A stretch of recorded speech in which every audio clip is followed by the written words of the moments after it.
Yo, what is going on, you guys? Welcome back to a brand new video, and in today's video we are going through my Spider-Man Cinematic Universe Phase 4, which will conclude the brand new story setup in Phase 3.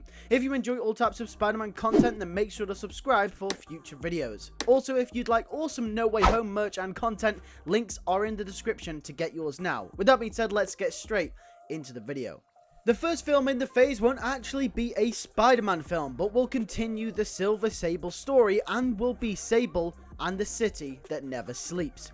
This film will be Sable finding herself without Felicia, since them two have been fighting crime for the last several years. Sable now works for S.H.I.E.L.D. and this movie will be a fun spy thriller. We will also introduce Eddie Brock as a reporter in this movie who would like to catch Silver Sable for an interview, as he has started to work for the Daily Bugle. Agent Venom will also make another appearance and will actually be the villain of this film. The Venom symbiote seems to be getting out of control, and S.H.I.E.L.D. and Flash Thompson can no longer detain it themselves. The symbiote ends up getting away by the end of the film and attaching to Eddie Brock in the post-credits scene. The next film in the phase will be The Superior Spider-Man.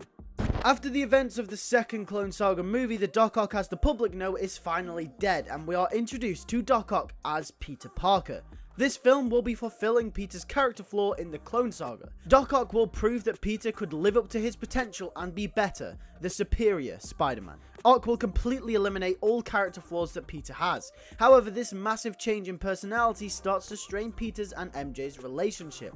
Peter, for a brief period of time, will split with MJ and get with someone known as Anne-Marie, who then helps him build the company Parker Industries, in what will represent Peter's potential that he fails to achieve. Doc Ock's ego fully takes over here, and this film will be as much as a movie about showing Peter's character flaws, as well as a character study for Doc Ock. His hubris finally comes to the forefront. We're thrown fully into the action when MJ senses something suspicious and starts to do a bit of digging, and fully realizes Ock's plan from the very beginning.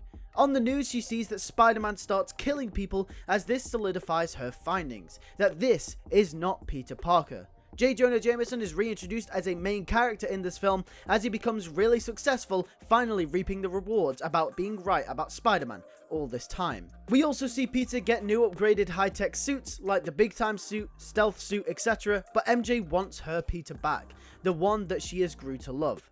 And there is only one man that can help her, and of course, it's Ben Reilly. MJ will contact Ben Reilly for help, as he's the only one who understands Peter like no other, since he is him. The film will then have Ben Reilly face up against the superior Spider-Man in one epic conclusion to the Clone Saga story, as it all comes full circle. Doc Ock is eventually defeated, and he fully realizes his ego and hubris. And as a man of honor and intelligence, he gives Peter his body back, in which Peter Parker finally returns, his consciousness back in the body that it belongs in. Ben Reilly says his goodbyes to everyone, saying that if you ever need help again, he's always around the corner. Peter appreciates this as he leaves once again. At the end of the film, Mary Jane reveals that she is pregnant with Peter's baby, leaving us on a cliffhanger for the next film. We move on to the next film in the phase, which will be Venom. This film will focus on Eddie Brock, who is trying to live out his life being a reporter and who is on the run from S.H.I.E.L.D. as they're trying to track down the symbiote. However, the symbiote and Eddie Brock bond with each other in a way like no other. We find out a lot about the symbiote in this film, that due to its nature it felt mistreated when as Agent Venom. It couldn't live its life how it wanted. I imagine this dynamic very similar to Tom Hardy's Venom in that movie. This movie will almost carry elements of a romance, as Eddie and the Venom symbiote become quite acquainted with one another. This leads them to fighting with all their might not to be captured by S.H.I.E.L.D.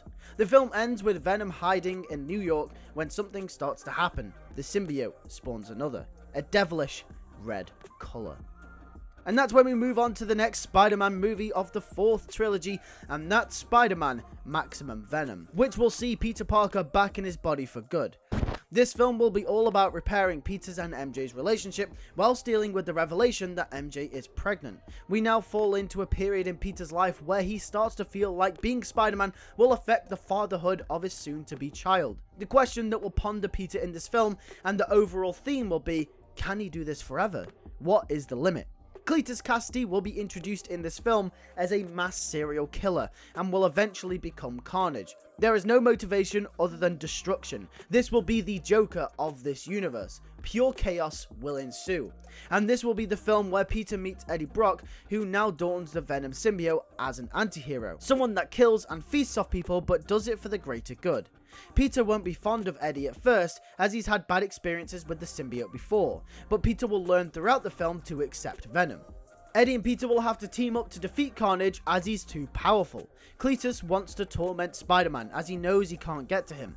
He wants to play with him like a puppet, and therefore Cletus will kill Aunt May in this film, ripping an integral part of what makes Peter whole away forever. This enrages Peter, however they won't win, and Peter and Eddie will lose to the serial killer. Peter lets his emotions get the better of him, which gives him no tactical chance of beating Carnage. At the end of the film, Carnage learns how to spawn more symbiotes, but on a mass level, in which will give us Symbiote City, and setting us up for a mass finale. The next film in the trilogy will be Spider-Man Maximum Carnage. With Peter and MJ's baby on the way, can Peter fight off his biggest threat yet? This film will feel like a big event. All the storylines involving Venom and Peter all wrap up into this one film. The symbiotes will be taking over and it will have an apocalyptic feel, almost like we're thrown into a zombie apocalypse. Although Peter has distanced himself from Parker Industries, as that's a reminder of what happened with Doc Ock, he still can use the resources to try and help aid the city in their fight against the symbiotes. Therefore, also wrapping up the Doc Ock story, bringing that one full circle into this film as well. And with this film being the 12th Spider-Man film in the franchise, I feel like we have to do something different every once in a while due to not repeating the same formula over and over again.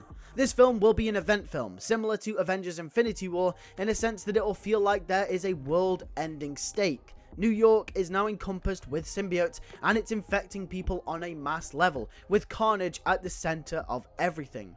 There will be multiple scenes where MJ and Peter contemplate what to do and how to go about it. MJ is getting closer to giving birth to their child every single day that goes by. The symbiotes start to get out of control. When Peter tries to call on Felicia for help, she has been taken away by the symbiote as well, creating Symbiote Black Cat. In an intense scene, Sable will finally track down Venom and get really angry, exclaiming that it's all his fault. Peter has to calm the situation down as Eddie starts to get really angry. Nothing of the past matters, even with S.H.I.E.L.D., with Sable, with Agent Venom, nothing. All that matters is that they defeat Carnage. Sable will say that after all of this is done, that she is definitely not done with him. We've also got to remember that Sable is put under mass stress knowing that Felicia has become one of them as well. She still cares heavily about Felicia, and that arc will also come full circle here as well. MJ decides to call on Ben Reilly, and Ben joins the group of Peter, Eddie, and Sable. They split up into two groups. Sable and Ben go to S.H.I.E.L.D. HQ to inquire to Nick Fury about trying to come up with a cure to destroy the symbiotes. Nick says that they can't risk losing the asset, but Sable and Ben say that it's not worth the risk keeping it around if this is what it's capable of. Spider-Man and Venom will track down Carnage while the others work on a cure. The infection gets that bad that the symbiotes even reach S.H.I.E.L.D. HQ and start invading it during the final act. It gets that severe that even Ben Reilly succumbs to the symbiotes, and we're given some variation of Spider Carnage. This movie really will have everything. The movie concludes with an epic final battle between Carnage, Venom, and Spider-Man, whilst a cure is released over the city in the nick of time. Carnage is defeated, but in the process, so is Venom. Venom is eradicated forever, as the symbiote rips from Eddie's skin. The film ends with Peter and MJ's baby being born. It's a girl, and they name her after Aunt May, May Parker. Eddie gets a job in San Francisco at a big news company and bids his farewell as well. Sable carries on working for S.H.I.E.L.D. Ben Reilly reveals that he has someone back home that's waiting for him, revealing a mystery partner. And Felicia returns back to her normal life after being parted with the symbiote. And the film's ending scene is Peter asking MJ if she'll marry him, in what is clear, his endgame. And whether he'll carry on being Spider-Man is not known. We have a post-credits scene, however, of a boy experimenting with his newfound spider powers. His name? Miles Morales. So let's run through the shows in this phase really quickly then, shall we? So the first show in this phase will be NYC Call and Rescue Season 3, which will follow the events of what the police force were up to during Phase 4. This season will also cross over with Spider-Man Maximum Carnage as the police try to deal with the symbiote outbreak. I imagine this part of the show being something like The Walking Dead, which would be pretty cool. The next show in the phase will be Morbius Season 2, revealing more about his powers and exploring the character even more. The show will end with Morbius moving to New York, potentially setting up a crossover in the future. The last show in the phase will be a Kraven the Hunter prequel show, which will show Kraven before his villain role in Phase 2. This will expand the character and will be purely for character expansion only. So that is it for Phase 4 of my Spider-Man Cinematic Universe. If you did enjoy, make sure to let me know by hitting that like button and also commenting down below what you thought of this phase. I saw someone ranking the phases on my last video in Phase 3, and I'd really love it if you guys would do the same on this video. Just tell me which one's your favorite phase out of the 4, which one have you enjoyed the most? If you would also like a Phase 5 where we continue the story with Miles Morales and Mayday Parker going into what is definitely the next generation of this Spider-Man Cinematic Universe, then let me know in the comment section as well. Make sure to hit that subscribe button for future Spider-Man content and hit the bell as well. And also, if you want awesome No Way Home t-shirts or even the Blu-rays, make sure to click the links in the description down below to get your own. Thanks for watching, and I'll see you all in the next one. Take care and peace.